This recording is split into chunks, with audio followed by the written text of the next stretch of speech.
ପଲ୍ଟୁ ଚାଲ କୋଉଠୁ କିଛି ଶିକାର କରିକି ଆଣିବା। ହଉ ଠିକ୍ ଅଛି ଚାଲ।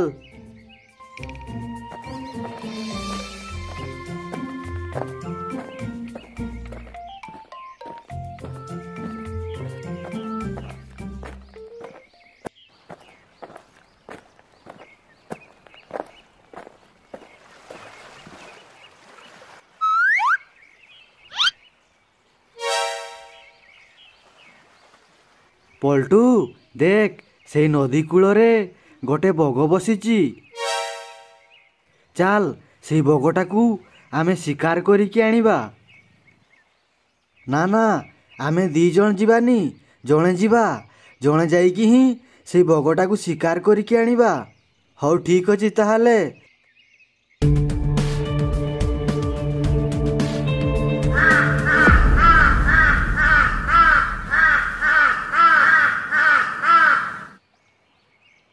ଆରେ ଓଲ୍ଟୁ ବାଃ, ତୁ ତ ବଗଟାକୁ ଧରି ପକେଇଲୁ।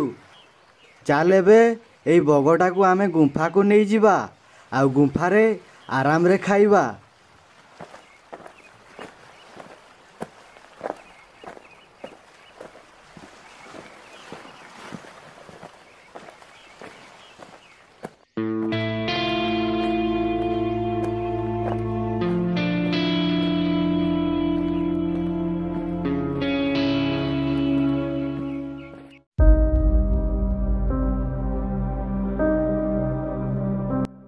ଆରେ ପଲ୍ଟୁ, ସବୁଦିନେ ତ ସେଇ ଦୁଷ୍ଟ ବାଘଟା ଆସିକି ଆମର ଶିକାରକୁ ଆମଠୁ ଛଡ଼େଇକି ନେଇଯାଏ, କିନ୍ତୁ ଆଜି ଆମେ କ'ଣ କରିବା? ଆରେ ଆମେ ଆଉ କ'ଣ କରିବା? ତା ସହିତ ତ ଲଢ଼େଇ କରିକି ଆମେ ଜିତି ପାରିବାନି। ଚାଲ ଆମେ ଆଜି ଏଇ ଶିକାରକୁ ନେଇକି ଆଉ କେଉଁଠିକି ପଳେଇବା ଆଉ ସେଇଠି ଆରାମରେ ଖାଇବା।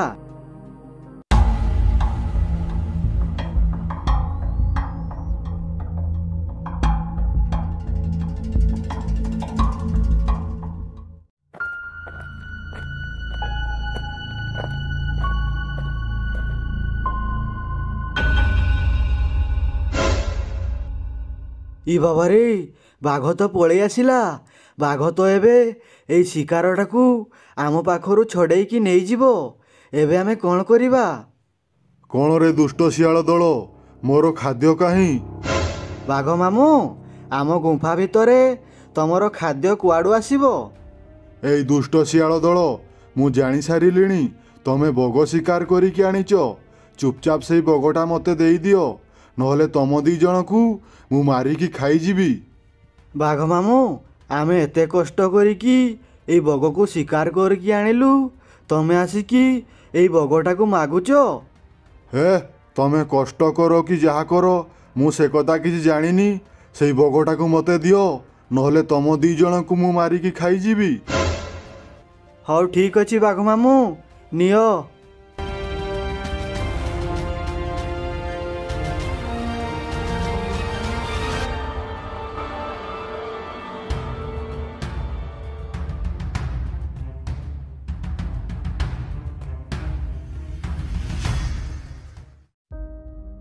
ଆରେ ଓଲ୍ଟୁ, ଏମିତି ଆଉ କେତେ ଦିନ ଚାଲିବ? ଆମେ ଏତେ କଷ୍ଟରେ ଶିକାର କରିକି ଆଣିବା ଆଉ ଏଇ ଦୁଷ୍ଟ ବାଘ ସେଇ ଶିକାରଟାକୁ ଆମଠୁ ଛଡ଼େଇକି ନେଇଯିବ। ହଁ, ବାଘ ଯଦି ଏମିତି ସବୁଦିନେ ଆମ ପାଖରୁ ଶିକାର ଛଡ଼େଇକି ନେଇଯିବ, ତାହେଲେ ତ ଆମେ ଭୋକ ଉପାସରେ ମରିଯିବା। ପଲ୍ଟୁ ଶୁଣ, ଆମେ ଗୋଟେ କାମ କରିବା। ଆମ ଗୁମ୍ଫା ସାମ୍ନାରେ ଆମେ ଗୋଟେ କବାଟ ବନେଇବା। ଆମେ କବାଟ ବନେଇଲେ ବାଘ ମାମୁଁ ଆଉ ଆମ ଗୁମ୍ଫା ଭିତରକୁ ପଶି ପାରିବନି, ଆଉ ଆମେ ଯାହା ଶିକାର କରିକି ଆଣିଥିବା ସେ ଶିକାର ଆମ ପାଖରୁ ବାଘ ମାମୁଁ ଛଡ଼େଇକି ନେଇପାରିବନି। ଆରେ ବାଃ, ତୋର ତ ବହୁତ ବୁଦ୍ଧି। ଚାଲ ତାହେଲେ ଏବେ ଆମେ କବାଟ ବନେଇବାର ଆରମ୍ଭ କରିଦେବା।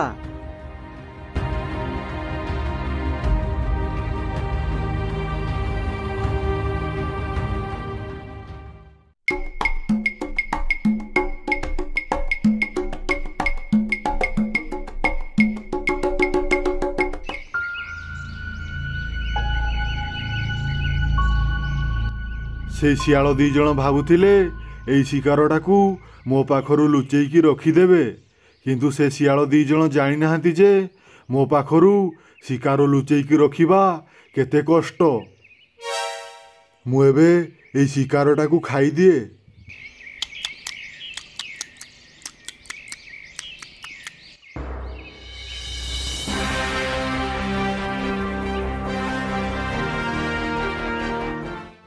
ପଲ୍ଟୁ, କବାଟ ତ ହେଇଗଲା, ଚାଲ ଏବେ ଆମେ ଶିକାର କରିକି ଆଣିବା।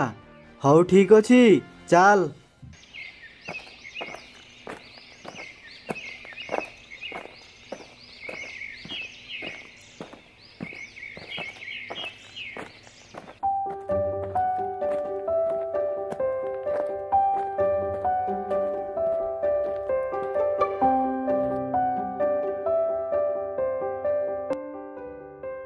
ପଲ୍ଟୁ, ଆମେ ତ ଶିକାର କରିକି ଆଣି ଆସିଲେ, ଚାଲ ଏବେ ଆମେ ଭିତର ପଟୁ ଏଇ କବାଟଟାକୁ ଲଗେଇଦେବା। ପଲ୍ଟୁ, ଆମେ ତ କବାଟଟା ଲଗେଇଦେଲେ, ଆଜି ଆମେ ଟିକେ ଭଲ କି ଏଇ ଶିକାରକୁ ଖାଇପାରିବା।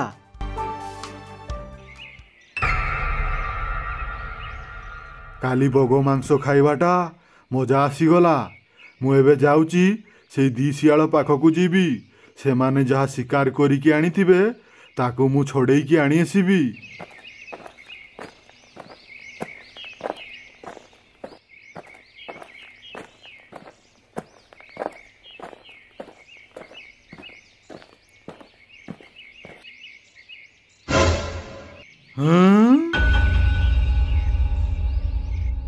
ଆରେ ଆରେ, ସେଇ 2 ଶିଆଳ କ'ଣ ଗୁମ୍ଫା ବାହାରେ କବାଟ ଲଗେଇଛନ୍ତି?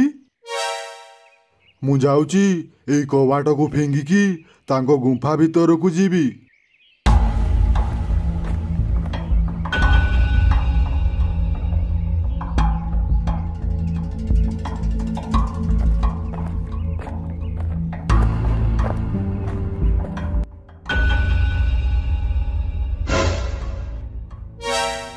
ଦୁଷ୍ଟ ଶିଆଳ ଦଳ, ମୋତେ ଅଟକେଇବା ପାଇଁ ଗୁମ୍ଫା ବାହାରେ କବାଟ ଲଗେଇଥିଲ।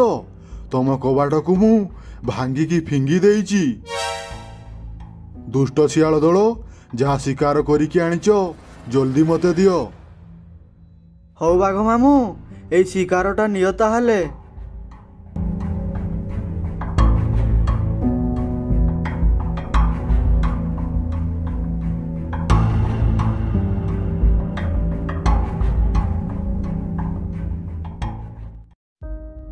ଆରେ ଓଲ୍ଟୁ, ତୁ ପରା କହୁଥିଲୁ କବାଟକୁ ଭାଙ୍ଗିକି ବାଘ ଗୁମ୍ଫା ଭିତରକୁ ଆସିପାରିବନି।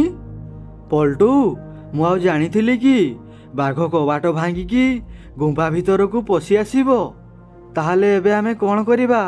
ବାଘ ତ ଏମିତି ସବୁଦିନେ ଆମ ପାଖରୁ ଶିକାର ଛଡ଼େଇକି ନେଇଯିବ। ପଲ୍ଟୁ, ମୋ ପାଖରେ ଆଉ ଗୋଟେ ବୁଦ୍ଧି ଅଛି, ଶୁଣ।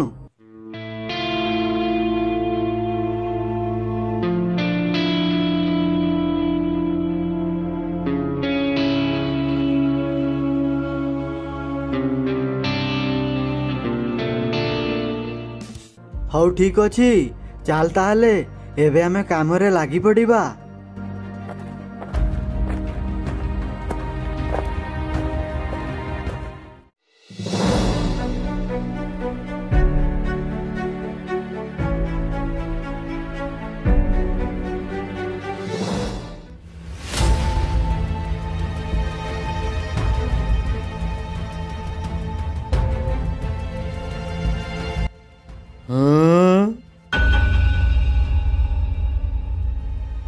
ଆରେ ଆରେ, ଏଇ ଶିଆଳ ଦଳ ଏଇଟା କ'ଣ ବନେଇକି ରଖିଛନ୍ତି?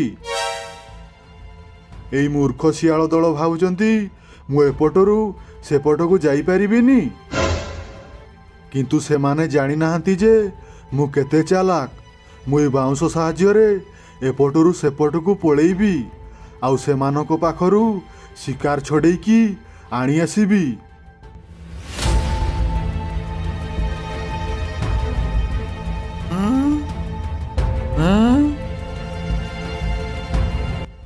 ଇ ବାବାରେ, ଏଇ 2 ଜଣ କ'ଣ କରୁଛନ୍ତି? ଏଇ 2 ଜଣ କ'ଣ ଏଠି ନିଆଁ ଲଗେଇ ଦେଲେଣି? ଇ ବାବାରେ, ଏବେ ମୁଁ କ'ଣ କରିବି? ଏଠି ତ ମୁଁ ପୁଡ଼ିକି ମରିଯିବି। ଇ ବାବାରେ, ମୋତେ କିଏ ବଞ୍ଚାଅ, ଆ